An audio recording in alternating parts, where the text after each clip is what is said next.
की स्टार्टिंग जौ और जियाजी से होती है, जहां वो दोनों एक दूसरे के साथ रोमांस कर रहे होते हैं। यहाँ पे जौ कहता है कि तुम सच में बहुत खूबसूरत हो। जियाजी कहती है अच्छा, और वो उसे सीड्यूस करती है। जौ कहता है आखिर तुम मेरे करीब क्यों नहीं आ रही हो, बस बहुत हो, अब मुझे तुम टीज मत करो। तभी वहाँ पे जियाजी एक चेक निकालती है जिसमें 5 लाख होता है और कहती है कि ये विला तुम्हारा है, चलो ये लो 5 लाख रुपए रख लो, मुझे जाना होगा क्योंकि मेरे हस्बैंड अब आते ही होंगे तो मुझे जाना होगा। वो सब क्या था, वो नाइट स्पेंड? जैजी कहती है रात गई बात गई, इसी वजह से तो मैंने तुम्हें चेक दिया, इससे तुम्हारा गुजारा भी हो जाएगा। वो जौ को नहीं जानती थी कि सच में जौ है कौन।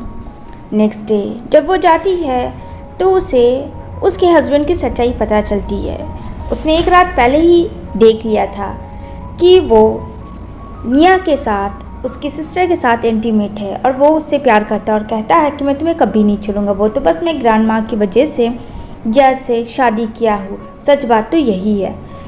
यहाँ पे वो कहती है ली तुम कार के अंदर क्या कर रहे हो। वो डर जाता है और निया को गले लगाता और कहता देखो इसको कुछ मत बोलना, वैसे भी मैं तुमसे शादी नहीं करना चाहता था, मेरी माँ मेरी पूरी फैमिली ने फोर्स किया। निया कहती है सिस्टर मैं तो प्रेग्नेंट भी हूँ। ओह अच्छा, तो तुम मेरे हस्बैंड के साथ प्रेग्नेंट हो गए, वाह क्या बात है, आजकल के ज़माने में तो वाइफ नहीं लेकिन हसालियाँ प्रेग्नेंट हो जाती है। ली बोलता है चुप रहो, मुझे तुम पसंद नहीं थी, अब प्लीज़ जितना जल्दी हो मुझे डिवोर्स दो तुम, मैं निया को नहीं छोड़ूंगा। जैजी हंसती है और कहती है अच्छा तो तुम्हें मेरी सिस्टर इतनी पसंद आई, ठीक है ये बात घर चल के बात करते हैं और इसकी प्रेगनेंसी का टेस्ट भी करवा लेंगे, क्या पता कहीं ये फेक हो। लिखा था बस चुप करो। वो सब घर जाते हैं जहाँ जैजी अपने फैमिली से कहती है कि आपके सन ने मुझे कहा कि डिवोर्स दे देने। यहाँ पे उसके डैड ली के काफ़ी गुस्सा करते हैं उसकी मॉम, क्या तुम पागल हो गए हो, डिवोर्स? जियाजी से नहीं, ऐसा नहीं हो सकता, एक्चुअली में जियाजी काफ़ी पैसे वाली घर की बेटी थी और उन लोगों ने उसी चीज़ का फ़ायदा उठाया था। अगर वो चली जाएगी तो सब तो ऐशो आराम की ज़िंदगी बंद हो जाएगी, इसलिए उसके मॉम डैड ली के मना करते हैं कि डिवोर्स नहीं देने। दूसरी तरफ जियाजी के पास कॉल आता है जौ का, जो कहता है मैं तुम्हें भूल नहीं पा रहा हूँ। जियाजी कहती है देखो हम दोनों के बीच में था जो था वो सब ख़त्म हो चुका है, तो प्लीज़ अब परेशान मत करो मुझे कॉल करके, और मेरा हस्बैंड आ गया है तो मैं फ़ोन रखती हूँ। इतना कह के वो फ़ोन काट देती है, जहाँ जौ काफ़ी गुस्सा करता है क्योंकि जौ जो है जियाजी को भूल नहीं पा रहा था और वो उसे वन नाइट स्टैंड से लव कर बैठा था। ली कहता है किससे तुम फ़ोन पे बात कर रही थी? जियाजी कहती है मेरा बॉयफ्रेंड। कहता शर्म नहीं आती है तुम्हें, मैं तुम्हारा हस्बैंड और तुम मेरे रहते किसी और के साथ चक्कर चला रही हो। वाह भाई वाह, आजकल तो भलाई का ज़माना ही नहीं है। मेरा हस्बैंड मेरी ही सिस्टर के साथ इंटरमेट होके उसे प्रेग्नेंट करता है और उल्टा चोर कोतवाल को डांटे, तुम कैसे बोल सकते हो मुझे? ली काफ़ी चिल्लाता है कि तुम अपने हस्बैंड से इस तरीके से बात नहीं कर सकती हो। जियाजी कहती है अच्छा तुम्हें लगता भी है कि तुम मेरे हस्बैंड हो। दूसरी तरफ ये लोग पार्टी में जाते हैं जहाँ सब लोग होते हैं और कोई नाम ले रहा होता है किसी रईसजादे का जिसका नाम जियान होता है। तभी यहाँ पे जियाजी की नज़र जौ पे पड़ती है और सोचती है कि ये यहाँ क्या कर रहा है, आखिर ये यहाँ क्यों आया है, क्योंकि ये पार्टी तो जियाजी की पूरी फैमिली के लिए थी। तभी जौ उसके करीब आता है और कहता है कि मैं जिया फैमिली को एक बहुत ही प्यारा पेंडेंट देना चाहता हूँ, जहाँ जियाजी मना कर देती है कि मुझे डायमंड के पेंडेंट से एलर्जी है और मैं हॉस्पिटल एडमिट हो जाऊँगी, तो प्लीज़ मुझे इनसे दूर रखें। जौ कहता है मैंने बहुत ही ख़ास इंतज़ाम किया, मुझे पता है तुम्हें इससे एलर्जी है, इसलिए मैंने इसे चेकअप करवा के मेडिकल का बनाया। जहाँ वो नाइट स्पेंड करने की बात सोचती है कि ये जौ इतना कूल बंदा और देखने में ये जैन यानी कि ये रईस ज़्यादा कोई और नहीं वही है जिसके साथ वो इंटीमेट हुई थी। निया देखती है कि आखिर उसके सिस्टर का चक्कर क्या चल रहा है जौ से। यहाँ पे जियाजी समझ जाती है जौ बहुत रईस आदमी है चाइना का। तभी यहाँ पे जॉ फ़ोन करता है जियाजी को और ये कंफर्म हो जाती है जियाजी की जॉ वही है। कहता है क्या हुआ, तुमने अभी तक मुझे सच में नहीं पहचाना मैं कौन हूँ? जियाजी कहती है हाँ, तुम प्रिंस हो, इस चाइना के सबसे अमीर आदमी। लड़कियां सब जॉ पे मरती है। तभी जियाजी बुलाता है जॉ अपने पास और कहता है चलो ड्रिंक करते हैं। जियाजी ड्रिंक नहीं करना चाहती थी, लेकिन जॉ को देखती है तो वो ड्रिंक करना स्टार्ट करती है। जहाँ ली चाहता था कि जॉ के कंपनी में पार्टनरशिप करे और वो उससे कहता है तुम सच में काफ़ी हैंडसम हो और मैं चाहता हूँ कि तुम मेरे साथ काम करो, प्लीज़ एक मौका दो, जैसे तुम सबको देते हो वैसे मुझे भी। जॉ कहता है ठीक है, इस बारे में मैं तुम्हें सोच के बताऊंगा। उसे तो पता था जियाजी और ली के कनेक्शन के बारे में। इधर जियाजी काफ़ी ड्रिंक करती है और यहाँ पे उसका दिमाग काम नहीं करता क्योंकि उसने कभी आज से पहले ड्रिंक नहीं किया था इतना ज़्यादा। जॉ भी उसे देखता है लेकिन जॉ उसे रोकता नहीं है ड्रिंक करने से और देता है कि चलो वाह क्या बात है, मानना पड़ेगा तुम में तो बहुत दम है। जियाजी कहती है हाँ बहुत ज़्यादा, और फिर एक लेके और पी लेती है। जियाजी को काफ़ी ज़्यादा गर्मी लग रही थी लेकिन फिर भी वो जॉ को दिखाने के लिए बहुत सारे ड्रिंक पी लेती है। ली को तो अपनी वाइफ से वैसे भी कोई मतलब था ही नहीं। जॉ ध्यान भी देता है जियाजी पे कि कहीं ये बेहोश ना हो जाए, तभी वो वहाँ से चली जाती है क्योंकि उसे काफ़ी ज़्यादा गर्मी लगती है। जॉ उसके पीछे पीछे जाता है और वो एक जगह खड़ी हो जाती है जहाँ पे उसके गालों से पूरे पसीने आने लगते हैं और वो दूसरे रूम में जाती है। जैसे ही जाती है तो वो अपने ड्रेस को ओपन करती है। तभी जॉ आता और कहता है भूलना मत ये मेरा रूम है, फिर से ब्लेम मत लगा देना और मुझे 5 लाख का चेक देके चली मत जाना। जियाजी कहती है नहीं, ऐसा नहीं करूँगी क्योंकि मुझे पता है इस बार तुम्हारी असलियत। कहता अच्छा अब तुम्हें पता है, और वो उसके कपड़े को लेके अपनी ओर खींचता है। जहाँ जियाजी जॉ की ओर जाती है और कहती है चलो हटो यहाँ से, मुझे जाने दो। तभी यहाँ पे ली का फ़ोन आता है जियाजी के पास कि कहाँ हो तुम। जियाजी कहती है वैसे तुम्हें मुझसे क्या मतलब, मैं जहाँ भी हूँ घर पहुँच जाऊँगी, फ़ोन रखो। और इतना कह के फ़ोन काट देती है। जॉ कहता है बहुत परेशान करता है तुमको। कहती है मुझे जाना होगा। वो फ्रेश होके जाने लगती है घर, जहाँ कहता है मुझे तुमसे कुछ बातें करनी है। जियाजी बोलती है हाँ बोलो। जॉ कहता है उसे छोड़ दो और मेरे पास आ जाओ।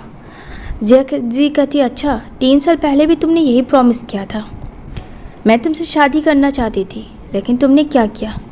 एक्चुअली में जॉ और जियाजी 3 साल पहले लव करते थे, लेकिन जॉ उस वक्त बिल्कुल गरीब था और वो अपनी पैरों पे खड़े होने के लिए, प्रॉपर्टी बैंक बैलेंस बनाने के लिए वो जियाजी को छोड़ के चला जाता है। कहता कुछ दिन वेट करने, लेकिन जियाजी के पेरेंट्स जो होते हैं वो ली से शादी करवा देते हैं। जियाजी के लिए भी अच्छा मौका था उससे रिवेंज लेने का जॉ से, और उसने ली के लिए शादी करने का फैसला कर लिया होता है जिससे आज वो दोनों एक दूसरे के साथ हैं। जियाजी कहती है अगर तुम उसी वक्त शादी कर लेते तो आज ये सब नौबत नहीं आती। जॉ कहता वक्त है अभी भी, लेकिन जियाजी कहती है अच्छा तुम्हें ऐसा लगता है, वैसे हम दोनों साथ तो हैं और खुश भी हैं, देखो कितने हैं, और क्या चाहिए। जॉ कहता है तुम्हें पता है मैं तुम्हारे बिना तब भी नहीं रह सकता था और आज भी नहीं, मैं तुम्हें देखता हूँ तो पागल हो जाता हूँ। जियाजी कहती है ओह ठीक है, ये सब्र और ये प्यार मुझे अच्छा लगा, पर फिलहाल मुझे लेट हो रहा। जॉ गुस्से में आके जियाजी को बाइट करता है और कहता है ये याद रखना। उसके बाद वो वहाँ से चली जाती है ऑफिस, जहाँ निया खड़ी होती है और निया चाहती थी कि जियाजी कंपनी से निकल जाए और कहती है कि ये सब तुम्हारी वजह से हुआ। तभी यहाँ पे जियाजी उसकी बिल्कुल भी बात का ध्यान नहीं देती है और चली जाती है वॉशरूम और कहती है ओह सुना कि तुम्हारा मिसकैरेज हो गया, आई एम सो सॉरी, मुझे माफ़ करना, सुन के बहुत दुख हुआ, वैसे ये नकली बच्चा लेके कब तक तुम घूमती। यहाँ पे निया काफ़ी गुस्सा करती और कहती है देख लेना ना, मैं तुम्हें जल्द से जल्द यहाँ से निकाल फेंकूंगी। जियाजी कहती है चलो ठीक है, ये भी मैं देख लूँगी, पहले अपनी चीज़ों पे ध्यान दो। दूसरी तरफ कॉल आता है जॉ का, जहाँ जियाजी काफ़ी खुश होती है और कहती है बोलो। बस मैं अभी तुम्हें याद कर रही थी। जॉ कहता है अच्छा इतना प्यार कब से आने लगा। जियाजी कहती है बस यूँ समझ लो जैसे तुमने मुझसे प्यार किया वैसे मैं भी तुमसे प्यार करती हूँ। जॉ कहता ओह तो क्यों नहीं शादी कर लेते हैं। जिया जी कहती है बस थोड़ा सा देर है लेकिन दुरुस्त होगा सब, वेट कर लो। उतने में पता चलता है कि निया जॉ पे लाइन मार रही है, उसे अपनी ओर खींचने के लिए कोशिश कर रही है। जिया जी भी वहाँ पहुँच जाती है गेम खेलने के लिए। ये देख के निया काफ़ी गुस्सा करती है। जिया जी कहती क्या हुआ, तुम ही गेम खेल सकती हो। अरे मुझे नहीं आता है तो क्या हुआ, मैं सीख जाऊंगी, और मेरी प्यारी सिस्टर तुम मुझे सिखा देना। जहाँ जॉ भी होता है, जॉ कहता है क्या बात है, आज दोनों बहनें एक साथ आई हैं गेम खेलने। जिया जी कहती है हाँ मुझे गेम खेलना पसंद है, चलो मुझे सिखा दो जॉ। हाँ क्यों नहीं, मैं ज़रूर तुम्हें सिखाऊंगा। देखो इस स्टिक को ऐसे पकड़ना है, बॉल यहाँ पे रखना है और एकदम एम रखना है, जहाँ गोल है बस वहाँ मारना। जिया जी कहती है हाँ ठीक है, ये तो बहुत ही इजी है। लेकिन ये सब चीज़ बिल्कुल भी निया को पसंद नहीं आ रहा था कि जिया जी जॉ की क्लोज कितनी है, क्योंकि वो अब ली को छोड़ के जॉ के पास आना चाहती थी। जब से उसे ये पता चला था कि वो चाइना का सबसे बड़ा आदमी है, काफ़ी पैसे वाला है, उसे प्रिंस के नाम से लोग जानते थे। लेकिन जिया जी इस बार ऐसा कोई भी मिस्टेक नहीं करना चाहती थी। गेम खेलने के बाद वो लोग जाते हैं अपने घर, जहाँ जॉ जिया जी को किस करता है। जिया जी कहती है मैं तुम्हें रोक क्यों नहीं पाती हूँ। जॉ कहता है इसे तो प्यार कहते हैं। जिया जी कहती है हाँ मुझे भी पता है, और वो उसे फोर्सफुली किसेस करने लगती है, इन सब चीज़ों से अनजान बेखबर। यहाँ पे ली का काफ़ी फ़ोन भी बजता है, बट जिया जी फ़ोन को इग्नोर करती है, अपने फ़ोन को स्विच ऑफ करती है। जॉ कहता है बस बहुत हुआ, अब इस तरीके से मैं छुप के तुम्हें नहीं मिल सकता, मैं चाहता हूँ कि बात क्लियर करो। दूसरी तरफ निया को मौका मिलते ही ली का जितना सारा डॉक्यूमेंट्स फाइल होता है वो उसे कॉपी पेस्ट करके दूसरी कंपनी को बेचना चाहती थी, जो बात जिया को पता चल जाती है और जॉ को भी। तो वो लोग सीधा कंपनी चले जाते हैं ली के। ली कहता है कि आप लोग यहाँ क्यों आए हैं, जहाँ वो बताता है कि तुम्हें पता है कि तुम्हारी जो वाइफी है क्या काम की है। कहता है कौन सी। कहता है जिया जी तो तुम्हारी वाइफ है नहीं, क्योंकि आज से पहले तुमने इसे कभी वाइफ माना ही नहीं। तुम्हारी वाइफ ही निया, इसने झूठ का नाटक किया कि ये तुम्हारे बच्चे की माँ बनने वाली है, फेक प्रेगनेंसी टेस्ट रिपोर्ट बनाया तुम्हें अंधा करने के लिए। जहाँ निया कहती है ये सब झूठ बोल रहे हैं, जानती हो ना ली जिया मेरी सिस्टर है और वो मुझे कभी खुश नहीं देखना चाहती। और ये भी साथ में बताता है जॉ कि तुम्हारे फाइल का जो भी डॉक्यूमेंट्स था ये दूसरे कंपनी को बेचना चाह रही थी और तुमसे छुटकारा। यहाँ पे ली बोलता है क्या ये सच है। जिया जी कहती है यकीन ना हो तो तुम खुद अपनी आंखों से देख सकते हो। लेकिन निया ने पूरी कोशिश किया था उसे बेवकूफ़ बनाने के लिए, और वो कहती है कि जॉ भी जिया जी से मिली है क्योंकि इन दोनों का रिलेशनशिप चल रहा है। जॉ कहता है हाँ ये बात तो सच है, पर ये डॉक्यूमेंट्स का क्या कहोगी। जब वो ली पढ़ता है तो सारे उसके फाइल्स सब कॉपी पेस्ट होके दूसरे को देने के टारगेट में थे। इनफैक्ट ली का साइन भी निया ले लिया था, ताकि कल के डेट में अगर ब्लेम हो तो निया कहे कि तुमने तो खुद दी। यहाँ पे ली निया को फेंकता और कहता है ये सब क्या है, निया मुझे माफ़ कर दो, क्योंकि अब वो फंस चुकी थी चारों तरफ से। मेरा ये इरादा नहीं था, इन लोगों ने बहुत बहुत बड़ा साजिश किया। ली मेरी बात समझो। ली काफ़ी गुस्सा करता है कि मैंने तुमसे सच्चा प्यार किया था, इसके लिए मैंने जिया जी को छोड़ दिया जो मेरी वाइफ थी। मैंने कभी उसे एक्सेप्ट ही नहीं किया तुम्हारी वजह से, और तुमने मेरे साथ इतना बड़ा गेम खेला।